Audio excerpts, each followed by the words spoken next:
Hello friends, आज का topic हमारे पास potential energy of a dipole in an external field. आज हम देखेंगे एक डाइपोल जिसको एक्सटर्नल इलेक्ट्रिक फील्ड में प्लेस किया गया है, उसकी पोटेंशियल एनर्जी क्या होगी। ठीक है, तो हमारे पास है इलेक्ट्रिक फील्ड। ये इलेक्ट्रिक फील्ड यूनिफॉर्म है, यहां से इधर की तरफ, अगर इधर की तरफ है तो इधर कैसा चार्ज प्लस, या आप ले सकते हैं इधर negative charge. So this is external field और यहां पे प्लेस किया गया है एक डाइपोल। डायपोल क्या होता है? A system of two equal and opposite charges separated by a certain distance. Equal opposite charges minus Q and plus Q, इन दोनों के बिटवीन डिस्टेंस 2a। ठीक है, ये इनके बिटवीन डिस्टेंस हो गई। ये डायपोल, इसका डायपोल मोमेंट किधर होगा? डायपोल मोमेंट होता है negative to positive. Dipole moment की डायरेक्शन है ये डायरेक्शन में, इलेक्ट्रिक फील्ड इधर। तो सपोज हमारा जो डायपोल है वो इलेक्ट्रिक फील्ड के साथ एंगल बना रहा है थीटा, एंगल थीटा बना रहा है। ये हमने पहले लेक्चर में देखा था कि एक डायपोल को अगर आप इलेक्ट्रिक फील्ड में रख दें तो उसके साथ क्या होता है, याद करते हैं फिर से। वो इस प्लस चार्ज पे किधर फोर्स लगेगा? Due to electric field. यहां प्लस लेयर है, plus plus will repel along electric field. Electric field की डायरेक्शन में और कितना फोर्स लगेगा? QE।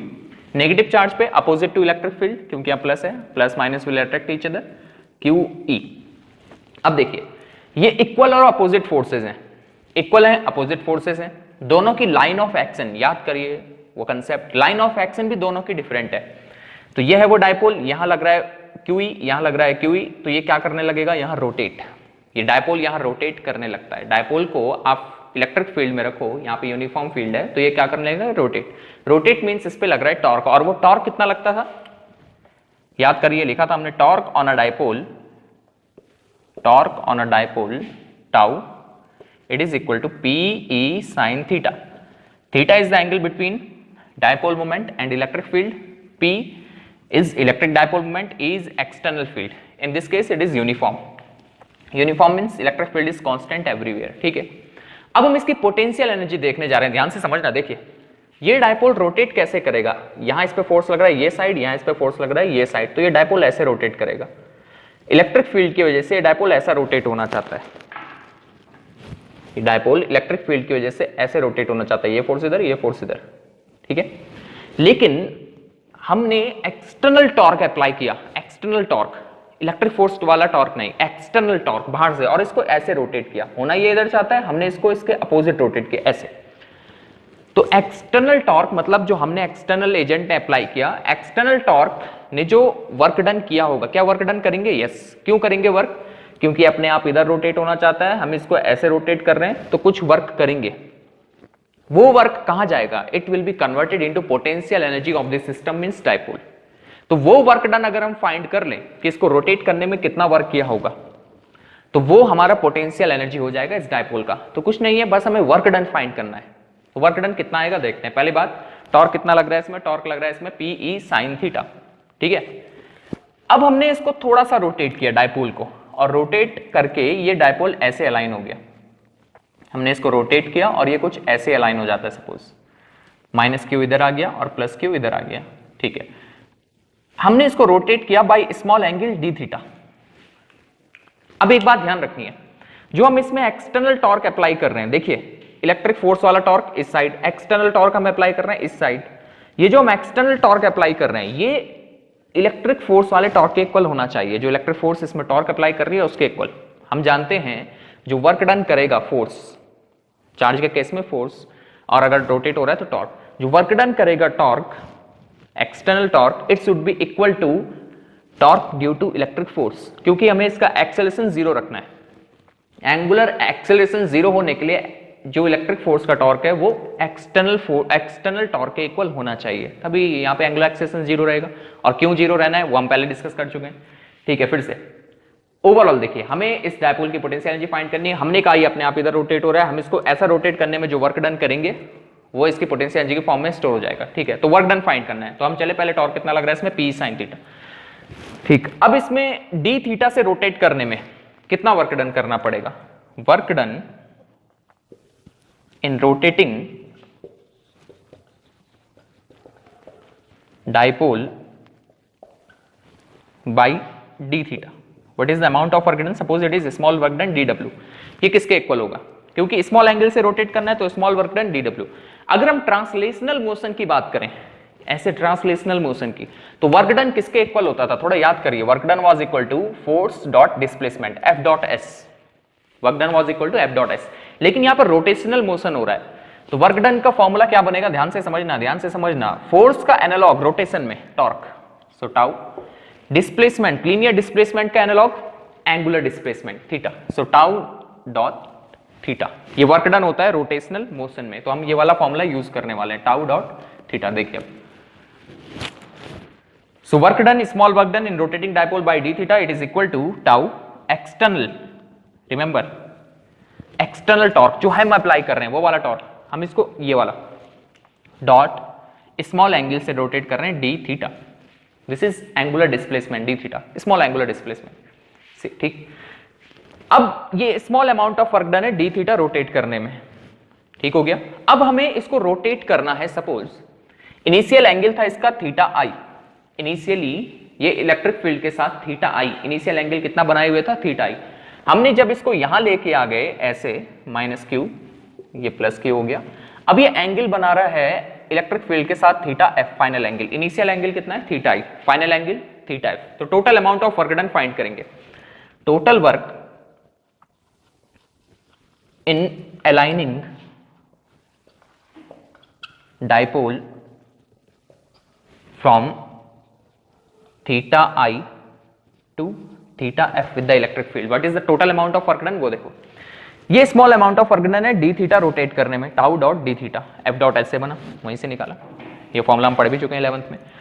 तो total amount of work done अब फाइंड करना है, कहां से आएगा, छोटे छोटे वर्क डन को प्लस कर दो, प्लस करने के लिए हम क्या करते हैं, इंटीग्रेट, ठीक है।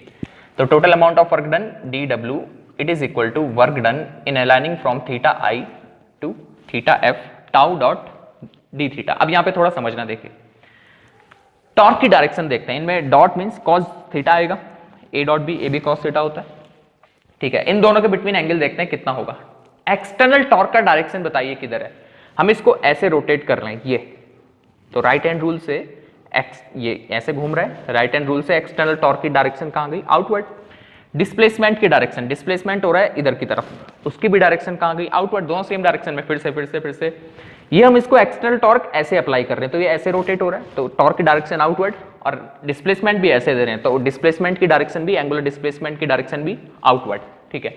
तो अगर दोनों सेम डायरेक्शन में हैं तो tau dot d theta means tau d theta cos zero, dot means cos, cos zero is 1, तो इसको क्या लिखेंगे, टाउ एक्सटर्नल डी थीटा। ये इंपॉर्टेंट डेरिवेशन है, आ सकता है, पोटेंशियल एनर्जी फाइंड करने, पोटेंशियल एनर्जी कहां से आएगी, वर्क डन, ठीक है। डी डब्ल्यू का integration, W total work, it will be equal to tau, कितना लगता है, देखिए मैंने फिर से बताया, जो एक्सटर्नल टॉर्क है वो किसके इक्वल होना चाहिए, जो टॉर्क इलेक्ट्रिक फोर्स अप्लाई कर रहा है, इलेक्ट्रिक फोर्स कितना टॉर्क अप्लाई कर रहा है, पी साइन थीटा, तो एक्सटर्नल टॉर्क भी कितना होना चाहिए, पी साइन थीटा। तो इसको यहां रख लेते हैं, theta I to theta f, P sine theta d theta. For a given dipole, electric dipole moment is constant, हम ना तो इसके चार्जेस चेंज कर रहे हैं, ना इन दोनों के बिटवीन डिस्टेंस चेंज कर रहे हैं, तो P कांस्टेंट रहेगा, बाहर आ गया। इलेक्ट्रिक फील्ड भी कांस्टेंट है, चेंज नहीं कर रहे हैं, theta I to theta f sine theta d theta. Sine theta का इंटीग्रेशन करना है तो कितना हो जाएगा, साइन थीटा का integration PE, what is the integration of sine theta, minus cos theta, theta I to theta f, ठीक है। इसको और ओपन करेंगे, क्या मिलेगा, upper limit minus lower limit, इस माइनस को बाहर ले लेते हैं, माइनस में तो लिमिट नहीं रखेंगे, माइनस को बाहर ले लो, minus PE upper limit, what is upper limit, cos theta F, this is upper limit, final angle minus initial angle cos theta I. This is the work done to align dipole from theta I to theta F with the electric field. Theta I से theta F angle करने में इतना work करना पड़ेगा, dipole को align करने में theta I से थीटा एफ कितना वर्क करना पड़ेगा, minus P cos theta F minus cos theta I. This is important formula, ये क्वेश्चन आ सकता है यहां से, अभी करेंगे, देखो लास्ट में क्वेश्चन तो और भी क्लियर हो जाएगा। कोई भी टॉपिक को हम लास्ट में क्वेश्चंस करते हैं तो क्लियर हो जाता है, आज भी क्वेश्चंस करेंगे, क्लियर हो जाएगा, नो प्रॉब्लम, ठीक है। अब देखिए ये जो वर्क डन है, this work done is converted into potential energy of this system of this dipole. ये तो हो गया, ये फॉर्मूला इंपॉर्टेंट है, आ सकता है यहां से क्वेश्चन कि वर्क डन बताइए कितना करना पड़ेगा, करेंगे लास्ट में। लेकिन अब हमें पोटेंशियल एनर्जी फाइंड करनी है, तो पोटेंशियल एनर्जी वर्क डन इसके इक्वल आ गया, तो पोटेंशियल एनर्जी किसके इक्वल होगी, work done is converted into potential energy. अब देखो, work done is converted into potential energy. अब देखते हैं, work done is final potential energy minus initial potential energy. Okay, work done is final potential energy minus initial potential energy. This is equal to, इसको मैं open करके लिखूं तो minus PE cos theta F minus, ये minus रहने दिया, minus PE फिर से लिख लिया, माइनस पीई कॉस थीटा आई। थोड़ा इंपॉर्टेंट कंसेप्ट है, जबरदस्त कंसेप्ट है, इसको थोड़ा समझना। Minus PE cos theta F, this is what, this is final potential energy, minus PE cos theta I, this is what, this is initial potential energy. देखिए, हम physics में पोटेंशियल एनर्जी नहीं डिफाइन करते, potential energy difference होता है, ठीक है। तो थोड़ा इसको समझना, इस कंसेप्ट को थोड़ा ग्रेविटेशनल पोटेंशियल एनर्जी से लिंक करना ध्यान से। मैंने कहा मैं इस मार्कर को यहां से यहां लेके आया, इस मार्कर की पोटेंशियल एनर्जी बताइए, तो आपने कहा इसकी ग्रेविटेशनल पोटेंशियल एनर्जी होगी सर mgh, कितनी हाइट कवर की। फिर से मैं इसको यहां लेके आया, कितनी पोटेंशियल एनर्जी mgh, h कहां से, हाइट, हैंड से, मैंने ये रिमूव कर दिया।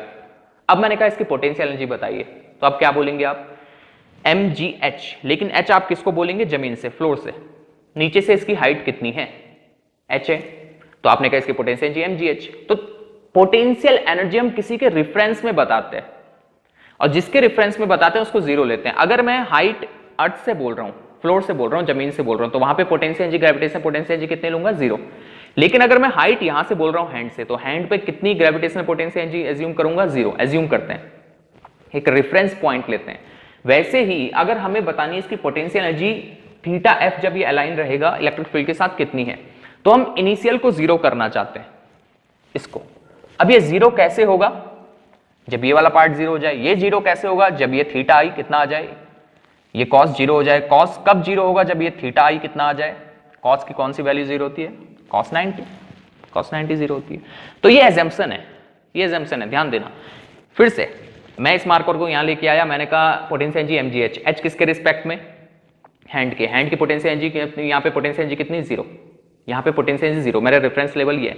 लेकिन अगर मैं ऐसे बोलता हूँ इसकी h इसकी हाइट है विद रिस्पेक्ट टू फ्लोर, तो फ्लोर पे कितनी potential energy, gravitational potential energy zero. तो एक रेफरेंस लेना पड़ता है। इस केस में रेफरेंस कहाँ लिया, रेफरेंस हमने ये लिया, एजम्पशन ये किया कि at theta i equal to 90 degree की इनिशियली डाइपोल 90 डिग्री अलाइन है इलेक्ट्रिक फील्ड के साथ। ये इलेक्ट्रिक फील्ड है, डाइपोल इसके साथ 90 डिग्री, ऐसे minus Q plus Q, dipole इसके साथ इनिशियली 90 डिग्री है, हम ये एज्यूम करते हैं। ये एक एजम्पशन है, ठीक है, रेफरेंस लेने के लिए, जीरो लेने के लिए। At theta equal to 90 degree, जब ये 90 हो जाएगा तो इनिशियल पोटेंशियल एनर्जी जीरो, ये हम लेते हैं, एज्यूम करते हैं, ठीक है। तो फाइनल पोटेंशियल एनर्जी मैं इसको यू लिख रहा हूं, यूएफ को यू, फाइनल पोटेंशियल एनर्जी को मैं यू लिख रहा हूं, ठीक है। तो ये किसके इक्वल हो जाएगा, minus PE cos theta, f को मैं सिंपल थीटा लिख रहा हूं। So this is potential energy at an angle theta. समझ गए, फिर से देखिए, थीटा एंगल पे जैसे आ गया आपके पास कि एक डायपोल है जो 30 डिग्री अलाइन है इलेक्ट्रिक फील्ड के साथ, तो उसकी पोटेंशियल एनर्जी कितनी होगी, माइनस पी कॉस 30। ये सिंपल ऐसा है। एक डायपोल है जो 60 डिग्री अलाइन, क्वेश्चंस करेंगे 60 डिग्री अलाइन है इलेक्ट्रिक फील्ड के साथ, उसकी पोटेंशियल एनर्जी बताइए, तो माइनस पी कॉस 60। कॉस आया तो इसको ऐसे भी लिख सकते हैं, माइनस पी डॉट ई, इसको ऐसा भी लिखा जा सकता है, minus P dot E is again minus P cos theta, ठीक है। फिर से ये एक एजम्पशन है, एक रेफरेंस लेना था हमें, इनिशियल पोटेंशियल एनर्जी जीरो लेनी थी, वो तभी पॉसिबल थी जब ये डायपोल को हम अलाइन करते 90 डिग्री में इलेक्ट्रिक फील्ड के साथ। तो पहले ये लेके चलते हैं कि इनिशियली डायपोल कहाँ है, 90 डिग्री अलाइन हुआ है इलेक्ट्रिक फील्ड के साथ, ठीक है। अच्छा, एक और, इस वर्क डन को हम इस फॉर्म में भी लिख सकते हैं, देखो वर्क डन, ये माइनस मैंने अंदर मल्टीप्लाई कर लिया, सिंपल जो हो जाएगा, ताकि आपको माइनस माइनस बार बार ना बोलना पड़े। W is equal to P, अंदर मल्टीप्लाई किया तो क्या बचेगा, कॉस थीटा आई माइनस, ये प्लस हो जाएगा, माइनस अंदर मल्टीप्लाई करके माइनस हो जाएगा, माइनस कॉस थीटा एफ। तो इस फॉर्म में भी आप इसको याद रख सकते हैं। So these two formulas are important, ये दोनों फॉर्मूले इंपॉर्टेंट हैं। U equal to minus P cos theta and W is equal to P cos theta i minus cos theta f. Apply कैसे करना है सर, ध्यान से सुने। अगर आपके पास आया कि what is the work done in rotating the dipole from 30 degree to 60 degree, दो एंगल बताए ना, 30 से 60 डिग्री में अलाइन करने में कितना वर्क डन करना पड़ेगा, then you have to apply this formula. But आपके पास आया कि एक डायपोल अलाइन है 60 डिग्री में, उसकी पोटेंशियल एनर्जी बताइए, simple this one, minus P cos theta, और we can write it as minus P dot E. फिर से देखिए क्या हुआ, हमें डायपोल की पोटेंशियल एनर्जी फाइंड करनी थी। हमने कहा डायपोल रोटेट तो इधर हो रहा है, हम इसको एक्सटर्नल टॉर्क अप्लाई करेंगे और ऐसे करेंगे। रोटेट इधर हो रहा है, हम ऐसे अप्लाई करें तो कुछ वर्क करना पड़ेगा, जो वर्क करना पड़ेगा it will be converted into potential energy. तो हमने कहा कितना वर्क करना पड़ेगा, पहले हमने स्मॉल वर्क देखा, tau dot d theta. Tau ऐसे रोटेट हो रहा है एक्सटर्नल, टाउ की डायरेक्शन आउटवर्ड, और डिस्प्लेसमेंट ऐसे हो रहा है यहां से इधर, उसकी डायरेक्शन भी outward. cos 0 1, theta I to theta f, total work done कितना करना पड़ेगा थीटा आई से थीटा एफ अलाइन करने में, तो हमने फाइंड किया ये, ठीक हो गया। अब देखिए ये तो अपने को हुआ क्लियर, अब इसकी कुछ स्पेशल कंडीशंस हैं, हम उनको थोड़ा समझते हैं। ओके, अब कुछ स्पेशल केसेस देखते हैं डायपोल से रिलेटेड। ये बात हमने टॉर्क ऑन अ डायपोल वाले वीडियो लेक्चर में भी की थी, तो वहां भी एक बार देख लेना। पहले स्टेबल इक्विलिब्रियम, इसकी बात करते हैं। हमारे पास इलेक्ट्रिक फील्ड है ऐसे, ये डायरेक्शन में, दिस इज इलेक्ट्रिक फील्ड। यहां हमने डायपोल प्लेस किया, उसका अलाइनमेंट कुछ ऐसे रखा -q and this is +q at this point. तो डायपोल मोमेंट कहां होता है, negative to positive, dipole moment की डायरेक्शन ये होगी इस डायरेक्शन में, और इलेक्ट्रिक फील्ड भी उस साइड है। So what is the angle between dipole moment and electric field, 0 degree, both are in same direction. This is electric dipole moment, this is electric field, both are in same direction, ठीक है। अब देखिए इस case में इस +q वाले पे force लग रहा है ये डायरेक्शन में QE, इस पे लग रहा है ये डायरेक्शन में QE, दोनों फोर्स इक्वल अपोजिट है और दोनों की लाइन ऑफ एक्शन सेम है। अगर लाइन ऑफ एक्शन सेम होती है तो टॉर्क 0 लगता है, दिख रहा है यहाँ पे, ये देखिए इस पे फोर्स इस साइड, इस पे फोर्स इस साइड, तो रोटेट होगा क्या, इस पे इस साइड, इस पे इस साइड, ये रोटेट कैसे होगा डायपोल, रोटेट नहीं होगा, तो नेट टॉर्क तो इस केस में 0 है, तो रोटेशनल इक्विलिब्रियम में ये है, नेट टॉर्क 0 है, it means it is under rotational equilibrium. क्या ये इधर चल रहा है या इधर चल रहा है, दोनों फोर्स इक्वल है, क्योंकि इलेक्ट्रिक फील्ड यूनिफॉर्म है तो दोनों फोर्स इक्वल है, ना ये इधर चलेगा ना ये इधर चलेगा, it means it is under translational equilibrium. तो ओवरऑल ये मैकेनिकल इक्विलिब्रियम में है, तो सिंपल ये कहेंगे कि ये डायपोल अभी इक्विलिब्रियम में है। लेकिन इक्विलिब्रियम कैसा, स्टेबल या अनस्टेबल, तो इसको समझने के लिए ध्यान से समझना, इक्विलिब्रियम में कैसे पता चला, नेट टॉर्क 0 नेट फोर्स 0, ठीक हो गया। अब ये इक्विलिब्रियम कैसा है, स्टेबल या अनस्टेबल, स्टेबल इक्विलिब्रियम उसे कहते हैं जब वो ओरिजिनल कॉन्फ़िगरेशन में वापस आ जाता है, अनस्टेबल में अपनी ओरिजिनल कॉन्फ़िगरेशन में वापस नहीं आता। टॉर्क ऑन अ डायपोल वाला लेक्चर देख लेना, नहीं आया समझ में तो ठीक है, थोड़ा समझ लीजिए। यहां भी मैं इस डायपोल को ऐसे अलाइन कर देता हूं, यहां था अभी, मैं इसको ऐसा कर देता हूं, +q को यहां और -q को इधर, ऐसे इसको मैंने अलाइन कर दिया। अब देखिए क्या होगा इसके साथ, +q पे इधर फोर्स लगेगा, -q पे इधर, तो फिर से ऐसे ही अलाइन हो जाएगा, ठीक है। अब मैंने इसको यहां से ऐसे अलाइन कर दिया नीचे की तरफ ऐसे, तो +q पे ऐसा फोर्स, -q पे ऐसा, फिर से वैसा ही अलाइन हो जाएगा। ओवरऑल अगर मैं इसको अपनी पोजीशन से डिस्प्लेस करूं तो फिर से अपनी ओरिजिनल कॉन्फ़िगरेशन में ये अलाइन हो जाएगा, it means it is under stable equilibrium, ये स्टेबल है, अपनी पोजीशन से डिस्प्लेस नहीं होना चाहता है, स्टेबिलिटी गेन की है इसने, ठीक है। तो स्टेबल कब होता है, जब थीटा क्या होता है, 0 degree. Theta what is theta, theta is the angle between dipole moment and electric field, तो थीटा जब 0 डिग्री होगा तो स्टेबल इक्विलिब्रियम होता है, ठीक है। स्टेबल इक्विलिब्रियम में थोड़ा और इसमें समझ लीजिए। अब देखिए स्टेबल इक्विलिब्रियम तो हो गया, इसमें पोटेंशियल एनर्जी कितनी होगी, potential energy is -PE cos theta, potential energy का फॉर्मूला क्या है, -PE cos theta. What is the theta in this case, 0, cos 0 is 1, so potential energy is -PE। ये -PE पोटेंशियल एनर्जी इससे कम हो नहीं सकती, सबसे कम कितनी होगी for a given dipole and for a given electric field, -PE, इससे कम क्या होगी। So this is minimum potential energy, minimum, this is minimum potential energy। तो थोड़ा समझिए इसमें, अगर डायपोल 0 डिग्री पे अलाइन है, 0 डिग्री पे अलाइन है जैसा इस केस में, या स्टेबल इक्विलिब्रियम में है, तो पोटेंशियल एनर्जी मिनिमम होती है, या हम इसको ऐसा कहेंगे, पोटेंशियल एनर्जी अगर मिनिमम है, सबसे कम है, तो वो स्टेबल इक्विलिब्रियम होता है, ठीक है। तो स्टेबल इक्विलिब्रियम में theta 0 and potential energy is minimum. अब बात करते हैं अनस्टेबल इक्विलिब्रियम की। अनस्टेबल इक्विलिब्रियम मींस इक्विलिब्रियम तो है नेट टॉर्क 0 नेट फोर्स 0, लेकिन अपनी ओरिजिनल कॉन्फ़िगरेशन में वापस नहीं आएगा। थोड़ा ऐसे समझिए, ये हमारे पास है इलेक्ट्रिक फील्ड, ये डायरेक्शन में, इधर हमारे पास इलेक्ट्रिक फील्ड है, डायपोल का अलाइनमेंट कुछ ऐसा है, इसके opposite, this is -q and this is +q, so electric dipole moment is from negative to positive, ऐसा इस डायरेक्शन में, ठीक हो गया। अब थीटा कितना है between electric dipole moment is in this direction, electric field is in this direction, so theta is 180 degree. Electric dipole moment इधर, इलेक्ट्रिक फील्ड इधर, थीटा 180 डिग्री। ठीक है, अब देखो अगर मैं इसको अपनी पोजीशन से डिस्प्लेस कर दूं, यहां से मैं इसको ऐसा है, मैं इसको ऐसा कर दूं। देखिए पहले देखिए, अगर ये ऐसा है तो क्या ये इक्विलिब्रियम में है? प्लस क्यू पे फोर्स इस साइड ऐसा, इधर प्लस चार्ज है, ये इसको ऐसा दबा रहा है प्लस क्यू को, और माइनस क्यू पे इस साइड, तो फोर्स ऐसा लग रहा है इस पे, ऐसे, इस पे इस साइड, इस पे इस साइड। ये फोर्स इक्वल होगा because charges are equal and electric field is uniform, so these two forces are equal. दोनों की लाइन ऑफ एक्शन सेम है, तो नेट टॉर्क जीरो। खुद भी देखो रोटेट कहां होगा, क्या ये इधर चलेगा? बिल्कुल नहीं। क्या इधर चलेगा? नहीं। तो ट्रांसलेशनल इक्विलिब्रियम में है, it means it is under mechanical equilibrium. तो इक्विलिब्रियम तो है, स्टेबल या अनस्टेबल तो देखना पड़ेगा। कॉन्फ़िगरेशन चेंज कर दो, मैं इसको ऐसा ले गया, यहां से ऐसे, प्लस क्यू पे फोर्स उस साइड, नेगेटिव क्यू पे इस साइड, तो ये ऐसे अलाइन हो जाएगा, घूम जाएगा, ओरिजिनल कॉन्फ़िगरेशन में वापस नहीं आएगा। फिर से देखो, मैंने इसको ऐसे डिस्प्लेस कर दिया, प्लस क्यू पे फोर्स इस साइड, नेगेटिव क्यू पे इस साइड, ओरिजिनल कॉन्फ़िगरेशन में वापस नहीं आएगा। तो अगर वो ओरिजिनल कॉन्फ़िगरेशन में वापस नहीं आएगा, it means it is under, the system is under unstable equilibrium, यानी स्टेबल है। ठीक है, तो कब होता है? जब थीटा 180 डिग्री होता है। तो इस केस में पोटेंशियल एनर्जी कितनी हो जाएगी? Minus PE cos 180, cos 180 is -1 minus minus plus PE. इससे ज्यादा पोटेंशियल एनर्जी हो नहीं सकती, so this is maximum potential energy.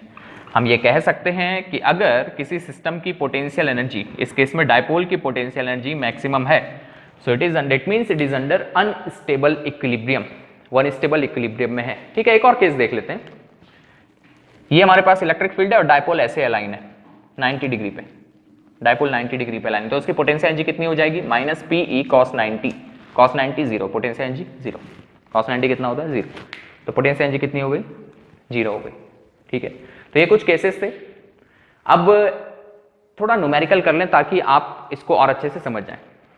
पहले स्टार्ट करते हैं इजी न्यूमेरिकल से। फर्स्ट न्यूमेरिकल देखिए, आपके पास एक डायपोल है जिसका डायपोल मोमेंट है 2 coulomb metre, electric field is uniform 5 metre पर coulomb and it has been aligned with 60 degree with the electric field. तो फाइंड करो इसकी पोटेंशियल एनर्जी कितनी होगी इस कॉन्फ़िगरेशन में। सो यू फॉर्मूला वही है, minus P is 2, E is 5 into cos 60, cos 60 is 1/2, तो रख लीजिए -2 इंटू 5 इंटू 1/2, कॉस 60 इज 1/2, तो ये हो जाएगा -5 जूल, -5 जूल। ठीक है, अब इसको देखो, डायपोल मोमेंट की डायरेक्शन नेगेटिव टू पॉजिटिव इस डायरेक्शन में ये, और डायपोल मोमेंट और इलेक्ट्रिक फील्ड के बिटवीन एंगल 60 डिग्री है, तो थीटा लिख लो पहले 60 degree. Electric field is uniform 10 newton पर कूलम गिवन है। अब डायपोल मोमेंट गिवन नहीं है, तो डायपोल मोमेंट कैसे फाइंड करेंगे? Dipole moment is equal to either charge, कोई भी चार्ज ले लो, 10 टू द पावर -6, 1 × 10⁻⁶, ठीक है, into distance of separation between charges 1 centimetre converted into metre 10 to the power -2 means 10 to the power -8 coulomb metre. तो अभी कितना हो गया अपना potential energy? Minus P, this is 10 to the power -8 E 10 into cos 60, cos 60 is 1/2, so U is equal to 5 -5 into 10 to the power -8 joule. Simple numericals हैं। ठीक है, अब इसको भी कर लेते हैं। देखो ये भी वैसा ही है, u equal to minus P, direct formula apply करो, minus P is 4 is 10 cos 30, cos 30 इस केस में cos 30 is √3/2, so it will be equal to 2 -20 √3 joule. बस हो गया। ठीक है, ओके, इस क्वेश्चन को देखिए, आपके पास एक डायपोल है जिसका लेंथ है 2 centimetre, is placed with its axis making an angle of 60 degree with the uniform field of 10 to the power 5 coulomb. If it has experiences a torque of 8 √3 Newton meter, find magnitude of charge of the dipole. Dipole में जो charge है एक बार उसको find करना है। Second part potential energy of the dipole. ठीक है, जो गिवन है उसको लिख लेते हैं पहले। गिवन है आपके पास length of the dipole means 2a, it is equal to 2 × 10 to the power -2 metre. 2a मत करना, 2a पूरा लेंथ गिवन है। Okay, electric, it is making an angle of 60 degree with the electric field.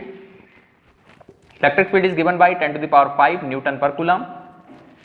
Torque is 8 √3 Newton meter.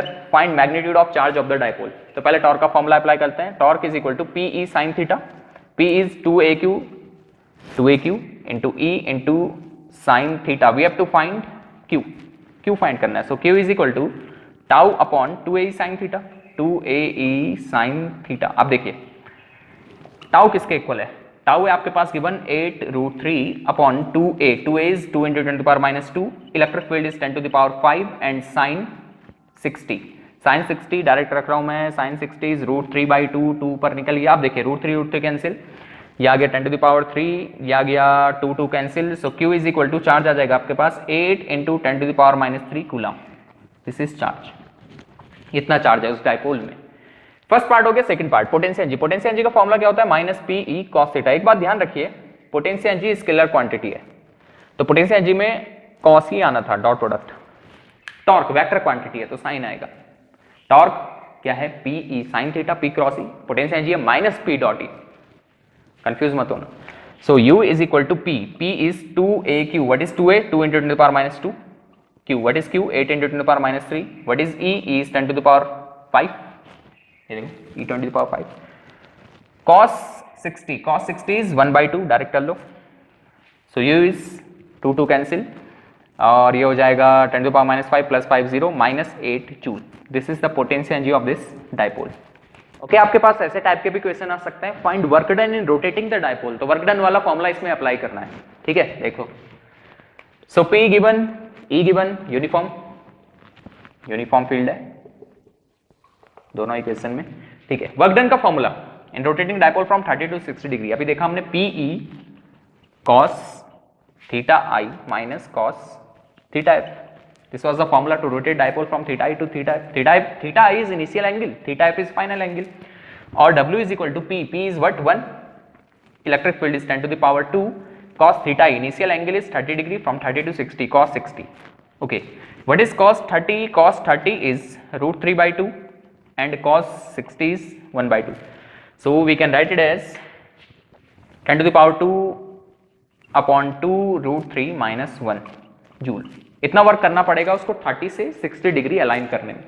10 to the power 2/2 means 100/2 50 लिख सकते हैं, वरना ऐसे ही छोड़ दो √3 - 1, ठीक है। अब ये वाला करो, देखो work done PE cos theta, PE cos theta I minus cos theta F, what is P, P is 2, E is 10 to the power 5, cos theta I initial is 60 degree, cos 60 and final is cos 90, 60 to 90 उसको rotate करना है, कितना work करना पड़ेगा। देखो work क्यों करना पड़ता है, क्योंकि वो एक्सटर्नली अपने आप इलेक्ट्रिक फोर्स की वजह से ऐसा रोटेट होना चाहता है, लेकिन हम उसको रोटेट कर रहे हैं तो वर्क करना पड़ेगा। This is the work done by external torque. So 2 × 10 to the power 5 cos 60 is 1/2, cos 90 is 0, so it is equal to 10 to the power 5 joule. This is the work done to rotate dipole from 60 to 90 degree. Okay, find work done in rotating dipole. Dipole moment is given 3.2 × 10 to the power -8 coulomb meter.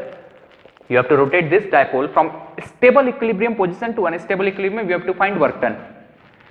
Work done का formula PE cos theta I minus cos theta F, theta I initial angle कितना है, तो उसने बोला stable से unstable equilibrium में लेके जाना है। तो स्टेबल कब होता है, जब इनिशियल एंगल कितना होता है, अभी बताया मैंने 0 degree, and theta F final कहां, उसको कर देना है anti parallel, unstable equilibrium means 180 degree. Electric field given है uniform 10 to the power 4 newton पर कूलम, इलेक्ट्रिक फील्ड यूनिफॉर्म है, इसको लिख लेते हैं यहाँ पे यूनिफॉर्म। ओके, अब देखिए कितना वर्क डन आपको करना पड़ेगा, formula PE cos theta I minus cos theta F. Now what is P? P is 3.2 × 10 to the power -8. What is electric field? 10 to the power 4 cos theta I initial angle, cos 0 minus cos 180 final angle. Okay, 3.2 ये हो जाएगा 10 to the power -8 + 4 -4 10 to the power -4, cos 0 is 1, cos 180 -1 +1 +1 +1 2 2 × 3.2 6.4 × 10 to the power -4 joule. This is answer. तो ये work done करना पड़ेगा dipole को stable से unstable equilibrium position में लाने के लिए, मींस 0 डिग्री से 180 डिग्री में करने के लिए, ठीक है। सो दैट इज इनफ, इसकी प्रैक्टिस करिए, बाकी इजी है, बाकी देखेंगे आने वाले लेक्चर्स में। Thank you.